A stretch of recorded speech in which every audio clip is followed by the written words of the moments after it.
अस्सलाम वालेकुम dear students.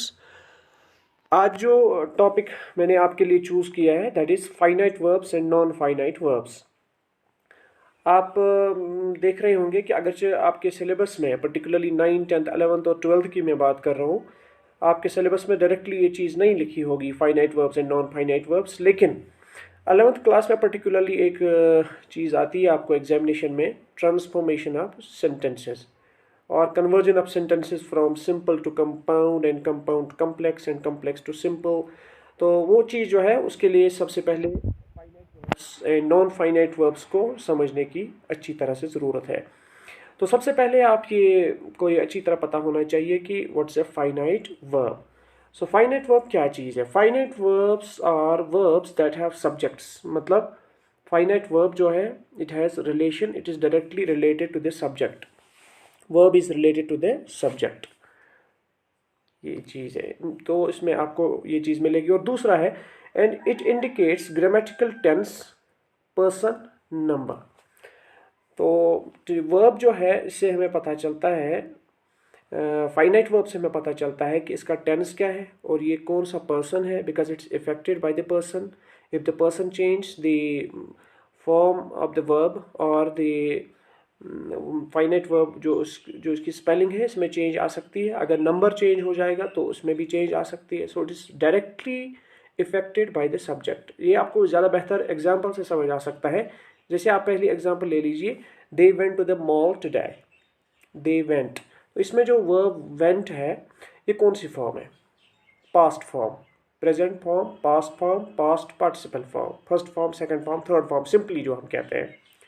तो वेंट जो है this is the second form of verb, past form of verb. So wait this is, so we say this is past simple tense, past simple tense. So how could we guess it? हमें कैसे पता चला? क्योंकि हमने verb को देखा, finite verb को हमने देखा, हमने हमने हमें इसी से पता चला कि इसका टेंस क्या है, पहली चीज़। और दूसरी चीज़ है कि हमें इससे पर्सन का भी पता चलता है। जैसे आप इस सेंटेंस में देख सकते हैं, ज़्यादा बेहतर सिंपल, प्रेजेंट सिंपल में ज़्यादा बेहतर तरीके से आप समझ सकें। यहाँ भी समझ सकते हैं, जैसे दे है, दे वेंट, सो प्लूरल है दे वेंट। अगर आप प्रेजेंट में देखेंगे, जैसे दे गो, गो जो है दैट्स फाइनाइट वर्ब, दे गो। लेकिन अगर आप पर्सन चेंज करेंगे, पर्सन जैसे आप जब मैं दे कहता हूँ थर्ड पर्सन, अगर मैं फर्स्ट पर्सन बताऊँ आई गो, या अगर मैं बताऊँ थर्ड पर्सन सिंगुलर ही, मैं यहाँ पे लिखूँ दे के बजाय, ही गो नहीं आएगा, ही गोज। यानी इस पर तो असर पड़ता है, पर्सन चेंज करने से इस पर असर पड़ता है। इसी तरह से नंबर अगर सिंगुलर हो, जैसे ही वॉक्स, जैसे कोई भी आप लीजिए, ही वॉक्स भी सही है, ही वॉक्स दे वॉक। या किसी का नाम ले लें, अकरम राइट्स, तो हमने राइट्स लिखा, स्टूडेंट्स राइट, तो प्लूरल जब था मैंने लिखा राइट, अकरम के साथ मैंने लिखा राइट्स। तो सिंगुलर के साथ एस आता है, प्लूरल के साथ एस नहीं आता है। सो सिंपली जो ये फाइनाइट वर्ब होता है, इससे हमें टेंस भी पता चलता है, ये पर्सन से भी डायरेक्टली रिलेटेड होता है। अगर पर्सन चेंज हो जाए तो इसकी स्पेलिंग चेंज हो सकती है। It's directly related to the number of the subject. So that's why in the beginning I said actually this finite verb has a direct connection with the subject. Change in the subject change the finite verb as well. ये चीज़ हमें ज़रूरी याद रखनी चाहिए। इसलिए आप यहाँ देखते हैं they went to the mall today, so went is the finite verb. The out of field leaped for the baseball, तो leaped this is the finite verb. तो ये this is the past form. Many people travel, this is the present form, travel to the ocean in the summer, this is the finite verb। the sailboat glides, अगर जी s form है, s form जो है present simple tense है, glides, तो ये this is also finite verb. The lion is the king of the jungle, तो is जो है ऑक्सिलरी वर्ब्स जो है they are also called finite verbs. तो अब इसमें क्या आ गया? इसमें आ गई हमें प्रेजेंट फॉर्म यानी फर्स्ट फॉर्म ऑफ वर्ब। अगर इसके साथ एस फॉर्म भी हो तो वो भी फाइनाइट वर्ब ही है। इसके अलावा हमें सेकंड फॉर्म ऑफ वर्ब यानी पास्ट सिंपल टेंस में जो इस्तेमाल करते हैं हम सेकंड फॉर्म ऑफ वर्ब, वो भी फाइनाइट वर्ब ही है। इसी तरह से हमें ऑक्सिलरी वर्ब्स जो हैं they are also fine. Auxiliary verbs के अलावा मॉडल ऑक्सिलरी जो हैं, for example I can lift it, I can lift the weight, so can जो इसमें इस्तेमाल हुआ ये भी फाइनाइट वर्ब ही है। तो ये दो चार चीज़ें, number one first form of verb, number second जो है सेकेंड फॉर्म ऑफ वर्ब, और तीसरी चीज़ जो अगर एस फॉर्म ऑफ वर्ब भी हो वो भी ठीक है, और ऑक्सिलरी वर्ब्स, मॉडल वर्ब्स, ये भी फाइनाइट वर्ब्स हैं सारे। तो ये फाइनाइट वर्ब के बारे में थोड़ा सा इंट्रोडक्शन है। अब इसके बाद दूसरी चीज़ है that is non finite verb. तो नॉन फाइनाइट वर्ब क्या चीज़ है? Non finite verbs that do not have tenses और सब्जेक्ट्स। तो इसका कोई टेंस नहीं होता है, ये हमें डायरेक्टली टेंस के बारे में कुछ नहीं बताता है, और subject that they correspond to, जिस सब्जेक्ट के साथ इसका ताल्लुक हो, ये हमें इसका टेंस के साथ कोई ताल्लुक नहीं होता है। Instead, these verbs are usually infinitives, gerunds और participles। तो असल में ये नॉन फाइनाइट वर्ब होता क्या है? ये किसी वक्त इन्फिनेटिव हो सकता है, किसी वक्त जेरंड हो सकता है, किसी वक्त पार्टिसिपल हो सकता है। इन चीज़ों को अलग अलग समझने की ज़रूरत है। तो एक चीज़ यहाँ इन सबों में कॉमन है कि वो ये है कि they are not used basically as verbs. Gerunds and present participle, जो जैसे मैंने कहा कि ये पार्टिसिपल जो है, पार्टिसिपल जेरंड और पार्टिसिपल जो है, इनमें कॉमन चीज़ ये है कि they both and with ING। कौन कौन? जेरंड और present participle. They for example working, eating, smoking, dancing. They can be used as gerunds and they can be used as present participles. But as far past participles are concerned, they end with ed or d or t. Past participles. तो ये चीज़ इसका हमें ख्याल रखना है। तो हमें अलग अलग तरीके से समझना होगा कि इन्फिनेटिव क्या होता है, पार्टिसिपल क्या होता है, जेरंड क्या होता है। These are all non finite verbs. Let us discuss them in detail. तो सबसे पहले मैं उठा रहा हूँ इन्फिनेटिव्स। तो ये नॉन फाइनाइट वर्ब्स हैं। पहला, तो किस तरह हम इसको समझ सकते हैं? If an infinitive is used in its full form, इसका मतलब क्या हुआ? इन्फिनेटिव हम किसको कहते हैं? To plus base form of verb. जैसे to do, to plus base form of verb, to do, to work, to dance, to write, to, जैसे हर base form of verb, first form of verb जो उसके साथ to मिलाएंगे, that is called infinitive. तो ये जो है, ये जब आप सेंटेंस में लिखते हैं, it either works as a noun or adjective or adverb, इन तीनों में से। It doesn't work as verb. इसका फिर वर्ब का काम नहीं रहता है। वर्ब जो असल मेन वर्ब है वो उस सेंटेंस में कोई दूसरा होता है, और ये इसकी शक्ल तो वर्ब ही होती है। ये वर्ब से ही some adding some inflection to a verb, ये वर्ब ही होता है बुनियादी तौर पर, लेकिन जो उसका काम है, काम इसका वर्ब का नहीं होता है। It works as a noun or adjective or adverb. पहली चीज़।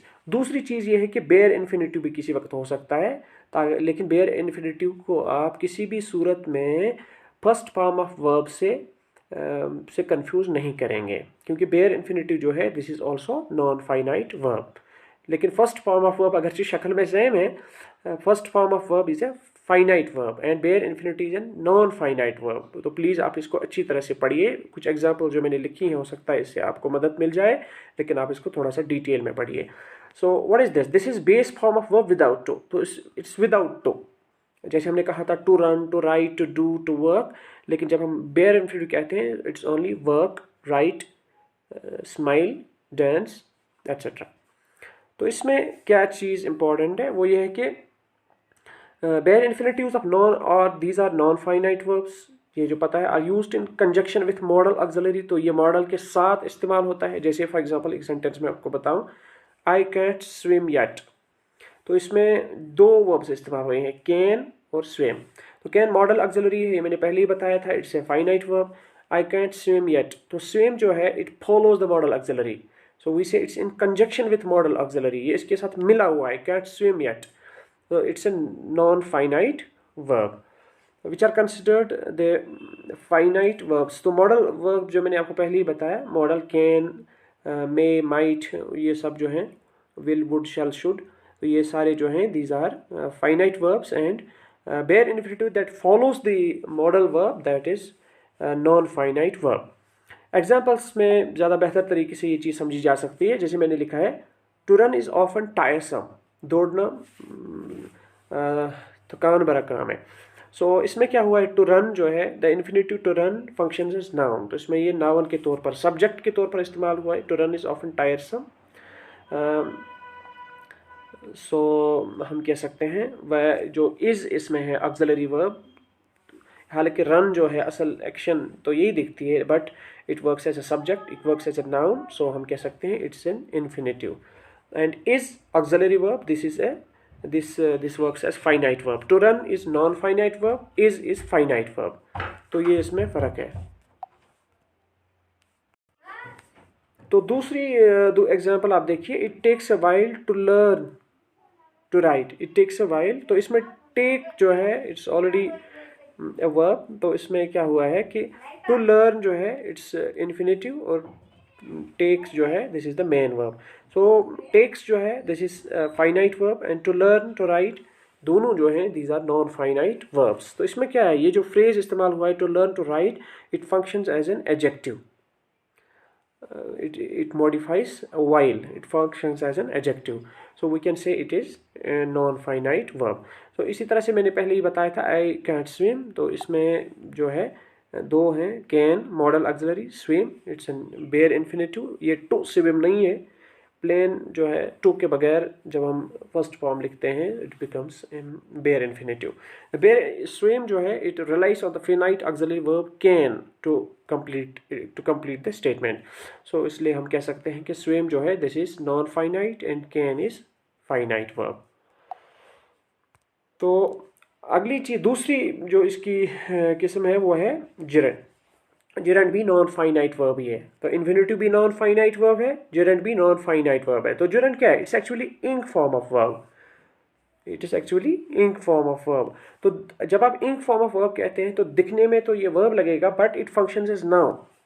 इन्फिनिटी के बारे में मैंने बताया था कि it also functions as noun sometimes, it functions as adjective sometimes, it functions as adverb sometimes, but gerunds they function as nouns in a sentence because they do not have the grammatical function of a verb. शक्ल से ये तो verb से ही बना होता है, जैसे write से writing, do से doing, play से playing, sing से singing.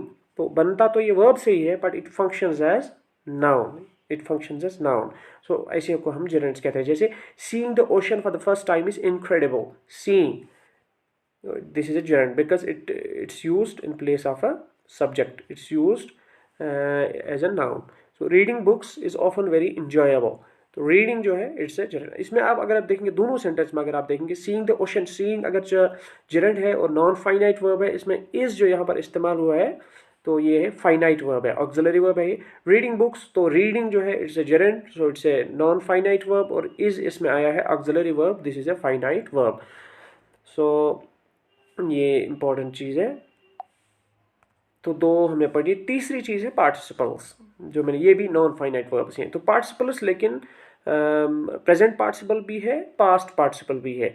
तो प्रेजेंट पार्टिसिपल क्या है, प्रेजेंट पार्टिसिपल और gerund जो है इसमें ये शक्ल से सेम है, दे एंड विद ing, लेकिन फ़र्क है. फ़र्क क्या है, they function in a sentence इधर as part of a continuous tense. तो सिंपली जब ये इंक फॉर्म कभी तो कंटिन्यूअस टेंस, जैसे अगर मैंने अभी बताया था reading book is an enjoyable thing, reading, तो इसमें वो पास्ट कंटिन्यूअस टेंस नहीं है. Reading book is an enjoyable thing is a present simple tense. लेकिन अगर ये किसी सेंटेंस में part of a continuous tense हमें बताए, या relying on an auxiliary verb to complete, तो इसमें क्या होता है. तो दूसरा है as an adjunct to a finite verb, या अगर ये फाइनाइट वर्ब के साथ मिला हुआ हो. दो सूरतें हैं, या ये कंटिन्यूअस टेंस आपको बता रहा हो, या ये फाइनाइट वर्ब के साथ मिला हुआ हो, दो चीज़ें, या ये एडजेक्टिव का काम दे रहा हो, चाहे वो एट्रीब्यूटिव एडजेक्टिव हो या प्रेडिकेटिव एडजेक्टिव हो, वो मैं आपको बता रहा हूँ. तो आप एग्जाम्पल से इस चीज़ को बेहतर समझ सकते हैं. जैसे माई डॉटर इज़ वॉचिंग, तो इस वक्त ये वॉचिंग जो है इंक फॉर्म ऑफ, ये क्या काम दे रहा है, इज़ वॉचिंग, ये कंटिन्यूअस का काम दे रहा है. इट फॉलोज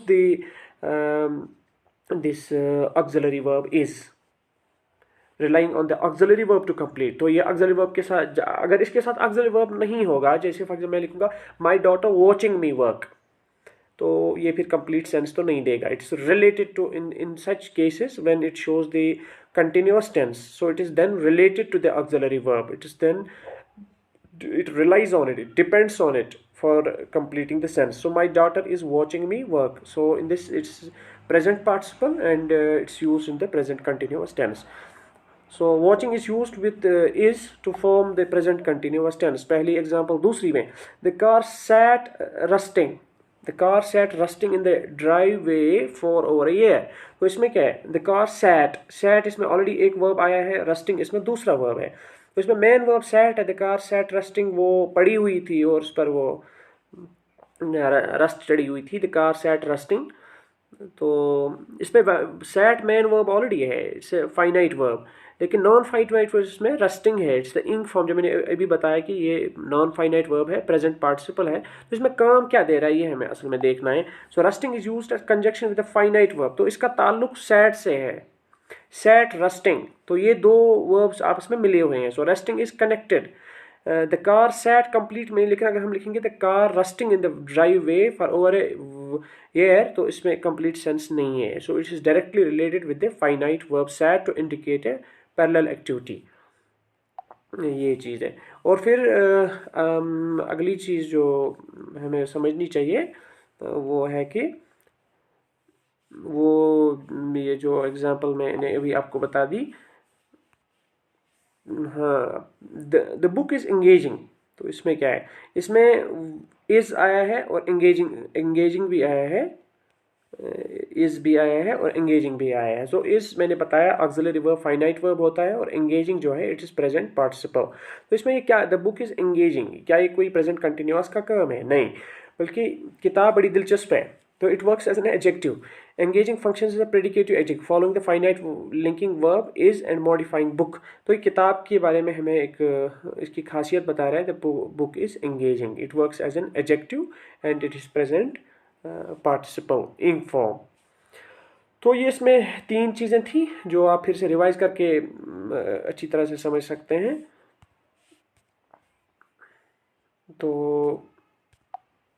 इसको आप अच्छी तरह से देखिए कि ये किसी वक्त कंटिन्यूअस टेंस में इस्तेमाल हो सकता है, कंटिन्यूअस टेंस के लिए इस्तेमाल हो सकता है, कभी ये फाइनाइट वर्ब के साथ मिला हुआ होता है, और किसी वक्त ये एडजेक्टिव का काम देता है। जैसे यहाँ पे हमने देखा इस पहले सेंटेंस में कि ये कंटिन्यूअस टेंस के लिए इस्तेमाल होता है, दूसरे में हमने देखा कि it is attached with the finite verb sat, और तीसरे में हमने देखा कि it works as an adjective. ये दो सेंटेंस जो है, I read a very engaging book, तो यहाँ डायरेक्टली एंगेजिंग बुक देखिए, I read a very engaging book last week, I read a very engaging book last week, क्योंकि ये पास लास्ट वीक की बात है, I read a very engaging book last week. So इसमें क्या है, ये engaging its use as an adjective. अगर आप इस तरह भी इसको पढ़ेंगे, I read a book last week, I read a book last week, तो फिर एंगेजिंग जो है इसके बगैर भी चलेगा। एडजेक्टिव इजाफी लफ्ज़ वैसे भी होता है, तो एडजेक्टिव एंगेजिंग जो है इट्स यूज्ड एज एडजेक्टिव। दूसरे सेंटेंस में भी दिस बुक इज एंगेजिंग, यही काम इसका यहाँ पर भी है एडजेक्टिव, लेकिन सिर्फ हम ये कहते हैं कि पहले में it's used as attributive adjective, जब पहले ही इस आया हो। अगर बाद में आए तो हम कहते हैं इसको predicative adjective following the finite verb. अगर फिनाइट वर्ब के बाद आ जाए then it's called predicative adjective, अगर ये पहले आए तो दैट्स कॉल्ड एट्रीब्यूटिव एडजेक्टिव। बस ये इसमें फ़र्क है। तो गर्ज की प्रेजेंट पार्टिसिपल जो होता है, चाहे वो कंटिन्यूअस टेंस के लिए इस्तेमाल हो जाए, फाइनाइट वर्ब के साथ अटैच हो, या एडजेक्टिव के तौर पर इस्तेमाल हो और प्रेजेंट पार्टिसिपल की शक्ल इसमें हो, तो हम कहते हैं ये नॉन फाइनाइट वर्ब है। इसको आप तफसील से समझिएगा। और इसके बाद पास्ट पार्टिसिपल है। पास्ट पार्टिसिपल यानी इंक फॉर्म ये भी है, लेकिन ये क्या होता है, या तो पास्ट परफेक्ट होता है, या past perfect continuous, present perfect continuous, future perfect continuous, ये हो सकता है। या किसी वक्त ये बतौर एडजेक्टिव ही इस्तेमाल होता है। एग्जांपल्स में आपको अच्छी तरह से समझ में आ जाएगा।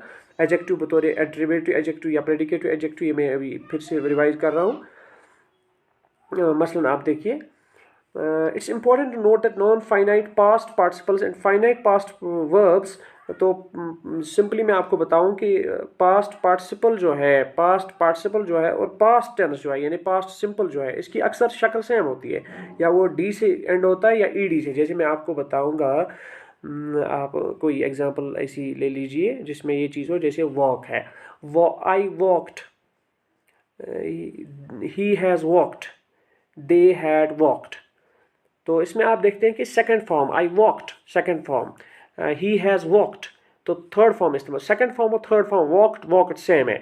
तो हमें कैसे पता चलेगा कि पास्ट फॉर्म कौन सी है और पास्ट पार्टिसिपल फॉर्म कौन सी है? तो हमें कैसे पता चलेगा, ये इसका हमें ख्याल रखना होगा। So the word directly describes the action, अगर इससे काम ही पता चलता हो action of a subject then it's a finite verb. तो इसका मतलब होता है कि ईडी फॉर्म दोनों होती हैं, सेकंड फॉर्म थर्ड फॉर्म, अगर जो दोनों ईडी फॉर्म्स होती है, सिंपली आप इसको याद रखिए कि सेकंड फॉर्म जो है that is finite verb and third form is non finite verb. तो ये एक टिप है इसको याद रखने के लिए, अगर इस तरह याद रख सकते हैं, if it is that it describes the action of a verb then it's the finite verb. However, if the word is being used as an adjective or requires another verb to complete, अगर ये as an adjective इस्तेमाल हुआ हो और एक और verb की ज़रूरत हो अपना sense complete करने के लिए, then we say it's a non-finite verb. तो example से आपको ज़्यादा बेहतर तरीके से समझ में आ सकता है. We will try it. For example, I had already walked. तो वॉकड आप देखिए, ये जो वॉक का पास्ट फॉर्म है, आई हैड ऑलरेडी वॉक। तो आप देखिए कौन सा फॉर्म है, सेकंड फॉर्म है कि थर्ड फॉर्म है। हैड इसमें ऑलरेडी आया है, had walked. So had in the past perfect tense we use had plus third form of verb. तो इस वक्त ये थर्ड फॉर्म ऑफ वर्ब इस्तेमाल हुआ है, so it's a non finite verb. Walked is a past participle that depends on the auxiliary verb have to create the past perfect tense. तो इसकी relation had के साथ है।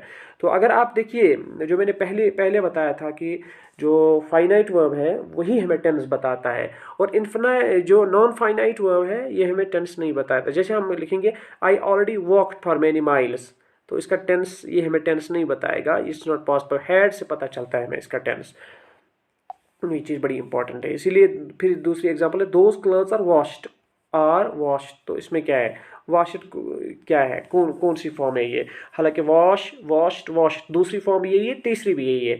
तो हमें कैसे पता चलेगा ये सेकंड है या थर्ड है। तो it is be plus third form of verb. Washed past participle acting as predicative adjective, these clothes are washed.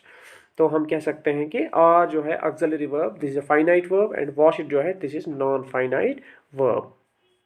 So it is directly related with this finite verb, or in washed they are interlinked. They are interlinked. So फिर last example में क्या है, she carried the washed clothes। तो यहाँ तो बिल्कुल easy है, as an adjective इस्तेमाल हुआ है, washed clothes, washed clothes धोए। she carried the washed clothes upstairs, धोए हुए कपड़े। So it's used as an adjective, adjective की place पर ये इस्तेमाल हुआ है। carried is a past tense describing the action of the subject, she washed is the past participle and it works as an attributive adjective। तो ये आप इस तरह से इसको समझ सकते हैं, ये एडजेक्टिव के तौर पर यहाँ पर इस्तेमाल हुआ है। तो उसके बाद जो चीज़ है जो हमें याद रखनी चाहिए, बतौर रिवीजन में आपको इसको बता रहा हूँ कि अब हमें लास्ट पर समझ क्या आ गया, वो ये आ गया कि जो फाइनाइट वर्ब है, फाइनाइट वर्ब हमें ये डायरेक्टली सब्जेक्ट के साथ रिलेटेड होता है। It is directly related with the subject, finite verb. तो ये हमें सब्जेक्ट का क्या बताता है, ये हमें सब्जेक्ट जो है उसका टेंस भी बताता है कि एक्शन कब हुआ, और उसका पर्सन भी हमें बताता है, पर्सन से ये इफेक्ट हो जाता है, और नंबर से भी ये इफेक्ट हो जाता है। लेकिन नॉन फाइनाइट वर्ब में ये तीनों चीज़ें नहीं है, neither it is related, there is already a main verb in the sentence where non finite verb is used, so it has nothing to do with the tense, it has nothing to do with the person, it is not affected by the person, and it is not affected by the number as well। ये तीन चीज़ें इसको determine करने के लिए बड़ी अहम है।